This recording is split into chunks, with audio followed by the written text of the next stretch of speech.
छत्तीसगढ़ीय क्रांति सेना द्वारा जल, जंगल व जमीन को बचाने की मांग को लेकर राष्ट्रपति के नाम दुर्ग जिला कलेक्टर को ज्ञापन सौंपा गया है। छत्तीसगढ़ीय क्रांति सेना के सदस्यों ने मंगलवार को बड़ी संख्या में दुर्ग जिला कलेक्ट्रेट पहुंचकर राष्ट्रपति के नाम जिला कलेक्टर को ज्ञापन सौंपा।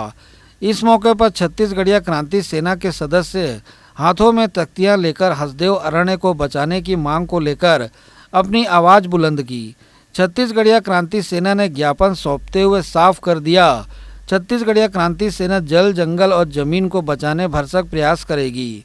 उन्होंने प्रदेश सरकार को चेतावनी देते हुए कहा कि अगर प्रदेश सरकार छत्तीसगढ़ के हृदय स्थल हसदेव जंगल सहित छत्तीसगढ़ के अन्य खदानों व जमीनों को बेचने का प्रयास करेगी तो उन्हें उसका खामियाजा आगामी चुनाव में भुगतना पड़ेगा। उन्होंने कहा कि छत्तीसगढ़ीय क्रांति सेना ने ज्ञापन के माध्यम से अपने आंदोलन की शुरुआत की है और प्रदेश सरकार द्वारा समय रहते अगर कोई सार्थक प्रयास नहीं किया गया तो आगामी समय में छत्तीसगढ़ीय क्रांति सेना उग्र आंदोलन करने को बाध्य होगी। दुर्ग जिला कलेक्टर को ज्ञापन सौंपने के दौरान छत्तीसगढ़ीय क्रांति सेना के सदस्य बड़ी संख्या में मौजूद थे। ग्रैंड एशियन न्यूज़ के लिए दुर्ग से नसीम फारूकी की रिपोर्ट।